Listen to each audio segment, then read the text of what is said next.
Industry ఆసక్తిగా చూస్తున్న movie కల్కి 2898 ఏడి భారతీయ పౌరాణిక ఇతిహాసాల స్ఫూర్తితో ఫ్యూచరిస్టిక్ సైన్స్ ఫిక్షన్ చిత్రంగా రూపుదిద్దుకుంటున్న ఈ పాన్ వరల్డ్ మూవీపై విపరీతమైన అంచనాలు ఉన్నాయి.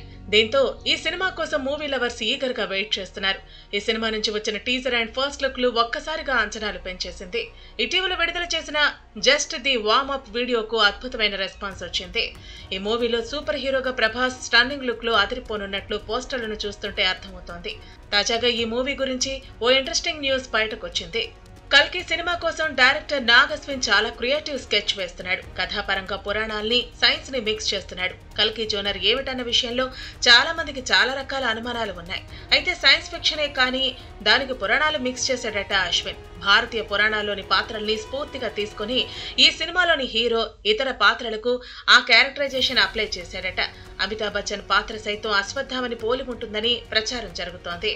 ఇక ప్రభాస్ కల్కి అవతారం ఎత్తబోతున్నాడని, కమల్ హాసన్ పాత్ర కూడా పురాణాల్లోంచి స్ఫూర్తిగా తీసుకున్నదేనని, ప్రేక్షకులను థ్రిల్ చేసేందుకు ఓ కొత్త సినిమాటిక్ ప్రపంచాన్ని సృష్టించబోతున్నాడని అర్థమవుతోంది. భారీ బడ్జెట్ తో తెరకెక్కుతున్న ఈ సినిమాని 2 భాగాలుగా నాగ్ అశ్విన్ సిద్ధం చేస్తున్నారు. ఏకంగా 22 భాషల్లో రిలీజ్ చేయడానికి సన్నాహాలు చేస్తున్నారు. అయితే ఈ మూవీ టైటిల్ తో పాటు కథాంశంలోని ఆసక్తికరమైన విషయాలను షేర్ చేసుకున్నాడు డైరెక్టర్. ఈ సినిమా కథ మహాభారత కాలంలో మొదలై 2898 కాలంలో ముగుస్తుందని హింట్ ఇచ్చాడు.